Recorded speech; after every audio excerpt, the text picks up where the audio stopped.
Puri sir మా దృష్టిలో hero. ఇండియాలో only one writer hero characterisation మీద రాయగలడు, దట్ ఈస్ పూరి జగన్నాథ్. ఎందుకు ఈ మధ్యన కొంచెం ఆయన గ్లామర్ తగ్గిస్తున్నారు. హీరో ఆకాష్ పూరి గారు, పూరి సార్ సంవత్సరంలో హిట్ కొట్టి అది మేము చూడాలని హార్ట్ఫుల్గా ఫికర్ మత్ అన్న మేము ఉన్నాం కదా ఖచ్చితంగా వస్తామని చెప్తామని అడిగాను. పూరి మ్యూజిక్స్ లో మీకు బెస్ట్ మ్యూజిక్ ఏదో టేక్ ఇట్ ఈజీ అని ఫ్రెండ్స్ గురించి. ఏ హీరో నచ్చారు ఇద్దరులో? ఎవరు ఫైట్ చేస్తారో వాడే. డైరెక్టర్ నచ్చారు. ఈ కథలో సినిమా పిచ్చోడ్నే పెట్టాలని ఎందుకంటే బికాజ్ పూరి గారు, రవితేజ గారు, ఈయన సినిమా పిచ్చోళ్ళు పక్క. ఎంటర్టైన్ చేసుకుంటూ యాక్షన్ చేసే ఆర్టిస్టులు చాలా తక్కువ ఉంది. అందులో సాయి గారు. तू फिक्र मत करो मामा, आप फिक्र मत करो साहब. I know the law. Forest లో పులి. అబ్బబ్బబ్బబ్బబ్బా. Ladies and gentlemen, boys and girls and my dear నిబ్బీస్ అండ్ నిబ్బాస్, వెల్కమ్ టు ఫిల్మీ ఫోకస్. నేను మీ ప్రియమైన దర్శన్. నాతో పాటు ఎవరున్నారు అంటే యాక్చువల్లీ ఇంట్రో చెప్పాలనుకోవట్లేదు బికాజ్ ఆయన స్క్రీన్ మీద కనిపించిన తర్వాతే నాకు 143 అని అమ్మాయిలకి చెప్పాలనిపించింది. ఆ పదం ఏంటో తెలిసింది. సో ఎవరున్నారో మీకే అర్థమై ఉంటుంది. సో దరువేయాల్సిన టైం వచ్చిందనమాట. వెయ్యి దరువై మూవీ టీం మనతో పాటు ఉన్నారు, మాట్లాడేద్దాం. హాయ్ అండి, ఎలా ఉన్నారు? సో అన్న మొన్న 143 మంచి హిట్ అయింది, రీసెంట్గా రిలీజ్ అయ్యి. మరి ఎలా ఫీల్ అవుతుంది? ఎప్పుడు రిలీజ్ అయింది? మీరు అలాగే ఉన్నారు, మరి ఏమీ చేంజ్ లేదు అసలు. ఆ సినిమాలో ఎలా ఉన్నారు, ఇప్పటికీ అలాగే ఉన్నారు. అంతే. అప్పుడు నువ్వు ఏం చేస్తున్నావు? ఎప్పటికి అప్పటికి నాకు ఐడియా లేదన్న. నిజంగా నాకు గుర్తులేదు. నాకు నిజంగా 143 తెలియదని చెప్తున్నానంటే అర్థం చేసుకోవచ్చు. 143 అనే పదం మీరు చెప్పిన తర్వాత తెలిసింది. ఇప్పుడు అంటే నేను మొన్న యూట్యూబ్లో చూశాను, ఈరోజు చూశాను. ఇంకొంచెం యంగ్ అయ్యారు అంటే. అవును, కొంచెం. ఏం మెయింటైన్ చేస్తున్నారు అసలు? జీన్సే అంటారా? ఏమన్నా మెయింటెనెన్స్? జీన్సే, కంప్లీట్లీ జీన్స్ అంతే. పూరి మ్యూజిక్స్ అంటారు ఈరోజు. ఓకే, సో ట్రైలర్ అయితే అదిరిపోయింది నిజంగా. మీ బంపర్ ఆఫర్ సినిమా ఎలా ఉందో దానికి 2-3 రెట్లు ఉంటుందేమో. అంటే ఆ ఎనర్జీ, మీ ఎనర్జీ కనిపించింది. అలానే ఉంది మీ ఎనర్జీ అయితే బాగా కనిపించింది. బట్ ఒకటి అడగాలంటే, నేను చూసినప్పుడు నాకు బంపర్ ఆఫర్ రోజులు గుర్తొచ్చినాయి అనమాట. ఆ రోజుల్లో ఎలాంటి సినిమాలు మేము చూసేవాళ్ళం, ఇది పర్ఫెక్ట్ కమర్షియల్ సినిమా ఆ రోజుల్లో అనుకుంటాం. బట్ ఈ రోజుల్లో ఇప్పుడు రిలీజ్ అవుతుంది కాబట్టి మరి క్యాలిక్యులేషన్స్ మీ ఎలా ఉన్నాయి? ఇప్పుడు వర్కౌట్ అవుతుంది అంటారా? అంటే ఆడియన్స్ దీన్ని ఎలా రిసీవ్ చేసుకుంటారు అనుకుంటున్నారు? బికాస్ ఫ్యామిలీ ఆడియన్స్కి పర్ఫెక్ట్గా క్యాటర్ చేస్తుంది. ఫ్యామిలీ ఆడియన్స్ ఎంతవరకు థియేటర్స్కి వస్తారు అనుకుంటున్నారు? అంటే కాదు నేను అంటుంది, అంటే ఎంటర్టైన్మెంట్ అన్నది, కామెడీ ఫిల్మ్ అన్నది ఎప్పుడు అంటే జానర్ ఎప్పుడు ఎవర్ గ్రీన్, అది సక్సెస్ఫుల్ జానర్. అది అందులో చిన్న కంటెంట్ ఉంటే చాలు, హ్యాపీగా ఎంజాయ్ చేస్తారు. అది ఫ్యామిలీయా, యూతా, లేకపోతే ఎవరైనా సరే ఎంజాయ్ చేసే ఫిల్మ్. ఈ ఫిల్మ్ అలాంటిది. ఇప్పుడు ఫ్యామిలీస్ అంటే ఇప్పుడు యూత్కి కూడా కనెక్ట్ అయ్యే ఎలిమెంట్ ఇదంతా. అంటే ఇప్పుడు అప్పుడు వచ్చిన బంపర్ ఆఫర్ మధ్యలో ఇలాంటి లేదు కదా, ఇలాంటి ఫిల్మ్స్ ఎప్పుడు వస్తూ ఉన్నాయి, ఆడుతూ ఉన్నాయి. మనం అది ఇందాక కూడా ఇంత ప్రీవియస్ ఇంటర్వ్యూలో చెప్పింది ఏంటంటే, మనం ఎక్కువ ఆ థ్రిల్లర్ ఫిల్మ్స్ గురించి మాట్లాడి అవే ఫిల్మ్స్ అనుకుంటున్నాం. అయ్యో మనకు తెలియకుండా చాలా ఫిల్మ్స్ వచ్చి సూపర్ హిట్లు అవుతున్నాయి ఇలాంటి జోనర్. జాతిరత్నాలు, సామాజవర్గమన కదా. ఇప్పుడు మ్యాడ్లో ఏముంది? ఎమోషన్ ఉంది, ఒక 4 కుర్రాల మధ్య కథ ఉంది, మరి సూపర్ హిట్. సో అంతే కదా. కాకపోతే నేను ఈ క్వశ్చన్ ఎందుకు అడిగింది తెలుసా? ఫస్ట్ నేను ఇలాంటి క్వశ్చన్ ఎందుకు అడిగింది చెప్తున్నా, ఒక డైలాగ్ చెప్దామని. తూ ఫికర్ మత్ అన్న మేము ఉన్నాం కదా ఖచ్చితంగా వస్తామని చెప్తామని అడిగాను అనమాట. మంచిది అది. యా, బికాస్ ఆ డైలాగ్ మొత్తం ఓవరాల్ సినిమా అంతా కూడా వినిపించేలా అనిపిస్తుంది. ట్రైలర్ అంతా విన్నప్పుడే మాకు చాలా బాగా అనిపించింది. డైలాగ్ డెలివరీ కూడా, రాసింది ఎవరో కానీ డెలివరీ మాత్రం అదిరిపోయింది. ఆయన చూడండి ఎలా చూస్తున్నారు, రాసింది ఎవరో కానీ డెలివరీ అదిరిపోయిందని చెప్తున్నాను.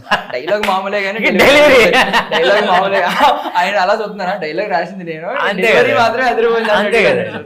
నార్మల్ డైలాగ్ బాలకృష్ణ గారు చెప్తే అంతే అంతే అంతే, మా సాయిరామ్ శంకర్ అని చెప్తే అంతే. సో కాబట్టి ఆయన ఏం చెప్తున్నారంటే ఫస్ట్ డెలివరీ ముఖ్యం, డెలివరీ ముఖ్యం, 9 months ముఖ్యం కదా. సో అన్న నాకు ఒకటి అర్థం కాలేదు, మల్టీ స్టార్ లేదు ఏమన్నానే అంటే? లేదు, ఇంకొక హీరో కనిపిస్తున్నారు నాకు పోస్టర్ లో. ఈయనెవరు?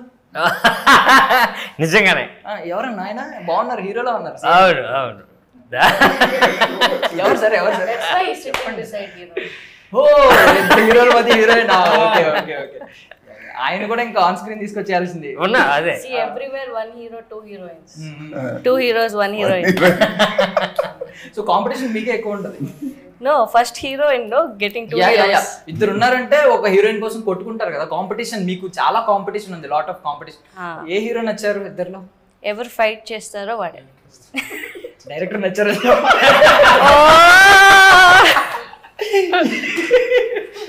సో ఇప్పుడు ఎంత టైం?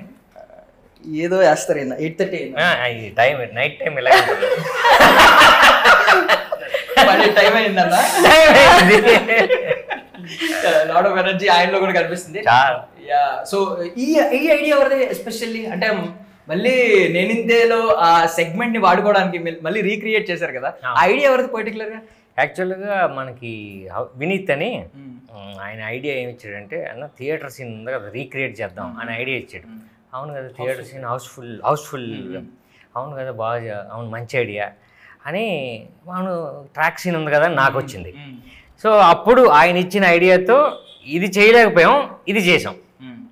ఇది రైల్వే ట్రాక్, అది అలా వచ్చి సెపరేట్ పేమెంట్ ఇచ్చారా మరి ఐడియాకి? ఆ ఐడియా చాలా వర్త్. అది వర్త్ చేయలేమండి, ఏ డైరెక్టర్ ఏ ప్రొడ్యూసర్ ఆయనకి వర్త్ కట్టలేడు. ఎందుకంటే అదొక్కటే కాదు, దాంతోపాటు ఐ థింక్ సో ఒక 5 రీల్స్ చేశాడు, అన్ని కంప్లీట్ రీచ్ అయినాయి. అంటే మీరు విలేజ్ గ్రౌండ్ లెవెల్కి వెళ్తే మొబైల్ ఇలా అనే రోజులు కదా ఇప్పుడు, అలా అనేటప్పుడు ఆయన వచ్చేస్తాడు, అక్కడ ఆగిపోతుంది. దాన్ని చూసి ఎంజాయ్ చేస్తాడు. అవును నిజంగానే. ఇప్పుడు వే ఇప్పుడు దీన్ని నేను ప్రమోట్ చేసుకోవాలి. ఓకే సినిమా మంచి కథ ఇచ్చారు, మంచి ఆయన డబ్బులు పెట్టారు, ఇప్పుడు నేను ఎలా ప్రమోట్ చేసుకోవాలి అంటే రీల్స్ ఉన్నాయి. రీల్స్లో ఎవరో ఒకరు చేస్తే మనం అది పోస్ట్ చేయాలి, ఇది అవసరమా? ఫస్ట్ మన మీదే మనం ఒక సెటైర్ వేసుకుందాం. అసలు ఇంతకాలం ఏం జరిగింది, ఏం చేసాం, అసలు ఏం చేయబోతున్నాం అన్నది నాకు ఫస్ట్ వచ్చిన థాట్. ఆ డ్యూయల్ రోల్ది వచ్చింది. ఒకడు వస్తాడు, ఆడి మీద ఈడే మాట్లాడుకుంటారు, నా సినిమా ఇలాగా ప్రమోట్ చేసుకోవాలి నాకు థాట్ వచ్చింది. ఫస్ట్ అది వచ్చింది. ఆ తర్వాత వినీత్ అనేది ఒకరు, అదే శ్రీనాని ఇందులో కమెడియన్, ఆయనేమో ఇలాగ నీ సాంగ్తో 143 అది చేస్తే బాగుంటుందని అంటే దాని మీద కంటెంట్.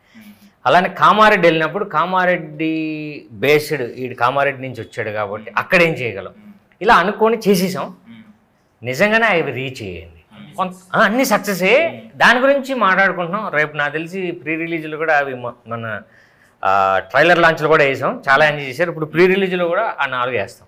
ఇప్పుడు అంటే ఆ సెగ్మెంట్ చూడడం వల్ల మా అందరి ఎక్స్పెక్టేషన్స్ ఏంటంటే రవితేజ గారు ప్రీ రిలీజ్ ఈవెంట్కి వస్తున్నారు.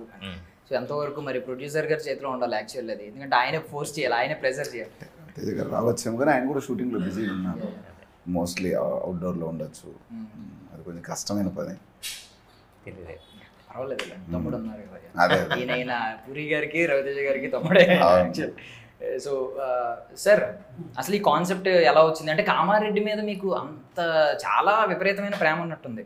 ఆ ప్రేమకి కామాలు కూడా లేనట్టున్నాయి. అంటే ప్రత్యేకంగా ఎమ్మెల్యే గారిని తీసుకొచ్చి ఇంత ఇంటెన్స్ గా చేశారంటే ఏంటి కామారెడ్డికి మీకు? హైదరాబాద్ సరౌండింగ్స్ చుట్టూ అంటే కథ రాసుకున్నప్పుడు ఒక తెలంగాణ కుర్రోడు దగ్గరలో ఉండి హైదరాబాద్ వచ్చే కథ ఉన్నప్పుడు దగ్గరలో గెస్ట్ చేసింది మంచి ప్లేస్ అంటే కామారెడ్డి. అక్కడికి వెళ్ళి ఆ లొకేషన్ చూసి అట్లా కొంచెం కథ డెవలప్ చేసుకుంటూ చేసాం. ఇక Kamareddy to near Hyderabad 100 kilometres కదా, అట్లా తీసుకుంది. యాక్చువల్లీ అంటే మీకు ఈ కథలో సినిమా పిచ్చోడ్నే పెట్టాలని ఎందుకు అనిపించింది? బికాజ్ పూరి గారు, రవితేజ గారు, ఈయన సినిమా పిచ్చోళ్ళు పక్క, అది ఎవరన్నా చెప్పగలరు. వీళ్ళకున్న సినిమా పిచ్చి ఈ చాలా తక్కువ మందికి ఉంటుంది, రేర్గా ఉంటుంది అంత పిచ్చి సినిమా అంటే. ఒక సినిమా పిచ్చోడిని పెట్టాలి ఈ సినిమాలో అని ఎందుకు ఫిక్స్ అయ్యారు? సినిమా పిచ్చోడని కాదు, ఇది ఒక యాక్షన్ ఎంటర్టైన్ చేసుకుంటూ యాక్షన్ చేసే ఆర్టిస్టులు చాలా తక్కువ మంది. అందుట్లో సాయి గారు. సరే మన కథకి మన బడ్జెట్కి అసలు చూసుకున్నప్పుడు కథ వంగులోనే సాయి గారిని పిలిచి ఫోన్ చేసి సింగిల్ సిట్టింగ్ లో లేవేసాను అన్నారు. మరి సింగిల్ సిట్టింగ్ లో a sitting sir, A brand తాగించారు? A brand చెప్పండి. మేము అమ్మాయిలు తీసుకెళ్ళి ఆ బ్రాండ్ ఏదో ఫోర్స్ఫుల్ గా తాగించి సింగిల్ సిట్టింగ్ లో లేపుతాం మేము కూడా. చెప్పండి. సింగిల్ సిట్టింగ్ అంటే ఒక్కసారి ఫస్ట్ కలిసినప్పుడే ఒక పాయింట్ చెప్పాం, కరెక్ట్గా 15 minutes టీ పెట్టి టీ తాగే లోపల కథ అయిపోయింది. లైన్ ఇచ్చిన నేరేషన్ ఉంటుంది కదండి, డైరెక్టర్ గారు చెప్పే విధానం ఉంటుంది కదా, దాన్ని మనోడు ఎవరినైనా కన్విన్స్ చేయగలుగుతారు నవీన్ గారు. అంటే చెప్పేటప్పుడు దాంట్లో ఒక జెన్యూనిటీ ఉంటుంది. ఐ థింక్ హీరో గారు కూడా అక్కడే కన్విన్స్ అయ్యిండొచ్చు, 1/2 hourలో అయినాడు ఆయన. నేను 15 నిమిషాలు అవడం పెద్ద మిస్టేక్ ఏం లేదు. నాకు తెలిసి హీరో గారికి ఒక్క డైలాగ్ ముందు చెప్తే తూ ఫికర్ మత్ అన్నా లేదండి. హిట్ అవుద్దని చెప్పుంటే అక్కడే ఆ చెప్పేది. డైలాగు మేము అనుకున్నప్పుడు లేదండి, ఫ్లోలో వేసేసారు. సాయిరామ్ శంకర్ గారు ఇది ఒక్కటే కాదు, కదా అని చెప్పి ఇంకోసారి వేసా. అట్లా ఇంకేం చేయాలి, అప్పుడు అన్నిటిలో వాడుకుంటూ వెళ్ళిపోయాను. ప్రతి సీను అది ఉక్లేనండి. కంటిన్యూగా సినిమా అంతా ఉంటుంది. అది సీరియస్ గా చెప్తాడు, జోక్ గా చెప్తాడు, మేడంకి లవ్ లో చెప్తాడు, ఫాదర్ కి చెప్తాడు, సిస్టర్ కి చెప్తాడు. మీరు ఎక్కడైనా అది చిన్న ఉక్ లైన్, దాన్ని వదలట్లేదు సినిమా అంతా. అందుకే మా యూత్ అందరికి కనెక్ట్ అయింది. జనరల్ గా ఒక డైలాగ్ వస్తే అది మాస్ లో ఫ్లో అవుతూ ఉంటుంది. అలాగే వెళ్ళిపోయింది. ట్రైలర్ రిలీజ్ అయిన తర్వాత మాకెవరన్నా అప్రిషియేషన్ దేనికన్నా ఫోన్ చేసినా ఆ డైలాగ్ బాగుంది, ఆ డైలాగ్ హీరో గారు బాగా డెలివరీ చేశారు, ఆ అప్రిషియేషన్ చాలా హ్యాపీ అనిపిస్తుంది. అంటే జనరల్ గా అలాంటి వాళ్ళు కావాలి. అంటే బేసిక్గా అది ఫ్లోలో వచ్చిన దానికి సినిమా అంతా అది ఇంక్లూడ్ చేసిన దాంట్లో ఒక చిన్న నాకు నచ్చిన అర్థం ఏంటంటే, దేనికైనా ఎందుకురా టెన్షన్ పడ్డాం, సింపుల్ అది. అంతే, అది చిన్నవాడే కాకపోతే పెద్ద. యాక్చువల్లీ మీ ఫిలాసఫీని సినిమాలో పెట్టేశారు డైలాగ్ లో. అంతే. యా, అంటే జనరల్లీ మనకి కావాలి ప్రతి ఒక్కరు లైఫ్ లో ఇలాంటి మాట చెప్పేవారు. మనం ఎంత కష్టాలు ఉన్నా తూ ఫికర్ మత్ మామ, తూ ఫికర్ మత్, ఒక్క మాట ఎంత ఇంపాక్ట్ ఉంటుంది అంటే. సో ఈ సినిమా సెట్స్ లో మాత్రం అలాంటి వ్యక్తి ఎవరు? ఆయన తీసేసి చెప్పండి, అందరూ మళ్ళీ ఆయన వేరే చెప్తారు.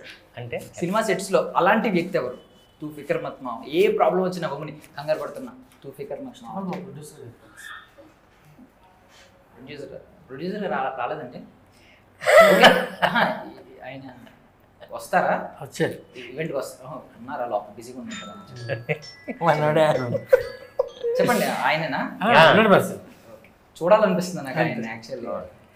సో ఇప్పుడు ఆయన స్క్రీన్లోనే కనపడతారు, బ్యాక్లో కనిపించారు. ఆయన మీ వైపు చూస్తున్నారు అంతే.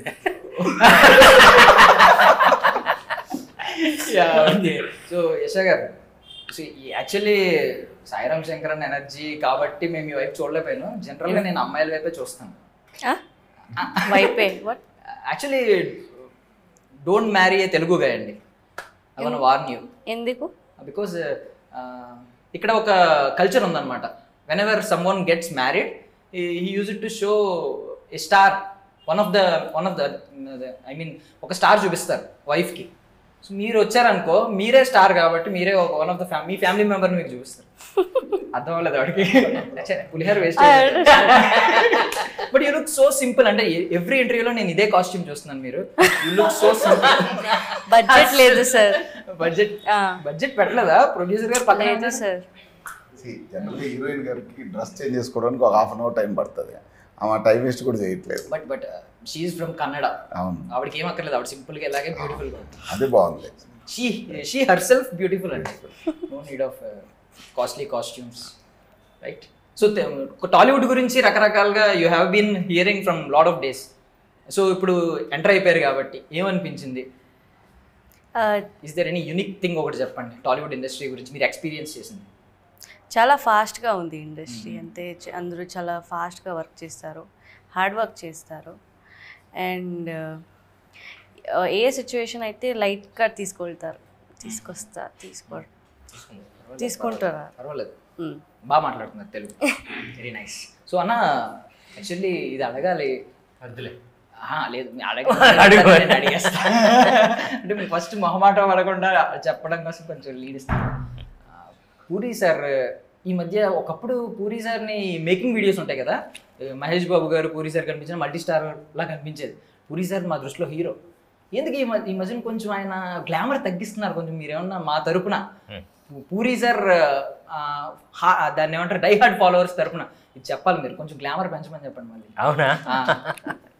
చెప్తా. అంటే ఆ మ్యూజిక్స్ కూడా కంటిన్యూ చేయమని చెప్పండి. బికాజ్ ఆయన మాతో ఎప్పుడు ఉన్నట్టు మేము ఫీల్ అవుతూ ఉంటాం. నైట్ టైం మేము పడుకునేటప్పుడు పూరి సార్నే తలుచుకుని పడుకుంటున్నాం.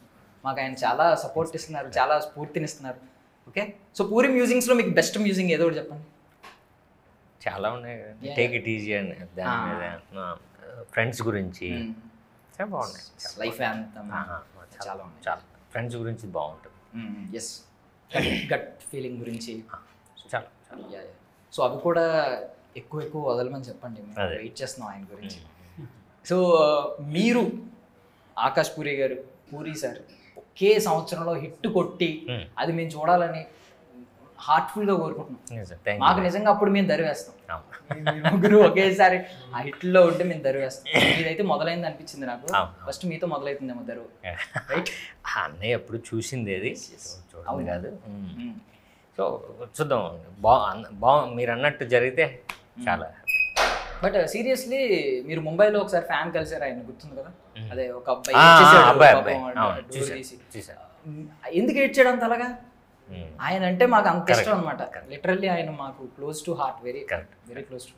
సో అందుకని సో మళ్ళీ చెప్తారు కదా మా తరపున పూరి మ్యూజిక్స్ కంటిన్యూ చేయాలి. సో సో మళ్ళీ ఫైనల్గా ఇంకా మ్యూజిక్ గురించి ఒకటి వస్తే, ఆయన మీ అన్నయ్య రవితేజ గారు కొట్టిన వెంటనే పెద్ద ధమాకా అయిపోయింది నిజంగా. ఇప్పుడు మరి 1020 టైటిల్ కూడా అలాగే ఉంది.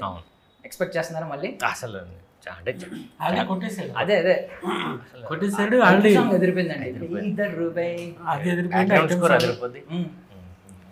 బ్యాక్గ్రౌండ్ స్కోర్ అంతా చాలా ఐటమ్ సాంగ్ కానీ డ్యూయట్ కానీ ఐటమ్ సాంగ్ బాగా ఇష్టం. బాగా ఇష్టం. ఆయన ఇందాక అన్నప్పుడే నేను అర్థం చేసుకోవాల్సింది. సో 143 ఎప్పుడు మళ్ళీ ఎప్పుడు కనిపిస్తారు? 143 స్క్వేర్ ఏం వేశారు? అదే తెలీదు, ఇందాకే అది మంచి ఐడియా. చూద్దాం ఉండండి, అంతా బాగుంటే టైం బాగుంటే ఆ టైటిల్ వాడుకోవచ్చు కదా. 143 స్క్వేర్ అంటే 2 లవ్ స్టోరీస్ ఉండాలేమో. మీరు ఆకాష్ పూరి గారు ఒకే సినిమాలో ఉండి పూరి సార్ మళ్ళీ దాన్ని డైరెక్ట్ చేస్తే సూపర్ కదా. So I wish you all success అండి. సో మీకు అదే మీరు ఎలాగ ప్రొడ్యూసర్ గారికి ఆయన కనిపించినప్పుడు చెప్తాను, మీరు ఇలాగే రకరకాల సినిమాల్లో లీడ్ యాక్టర్స్ చేస్తూ తర్వాత రాజమౌళి గారి సినిమాలో, క్రిస్టోఫర్ నోలన్ గారి సినిమాలో చేయాలని మనస్ఫూర్తిగా ఇంటికి ప్రొడ్యూసర్ గారు వచ్చినప్పుడు తర్వాత మాట్లాడతావా? ప్రొడ్యూసర్ గారు వచ్చినప్పుడు ఆయన దగ్గర నేను పర్సనల్ గా బయట తీసుకుందాం. So I wish you all success అండి. ఫైనల్ గా మళ్ళీ తూ ఫికర్ మత్ సర్స్ మేము ఉన్నాం కదా, ఖచ్చితంగా హిట్ అవుతుందని మనస్ఫూర్తిగా కోరుకుంటున్నాను. Thank you. That's all for now. This is Darshan signing off.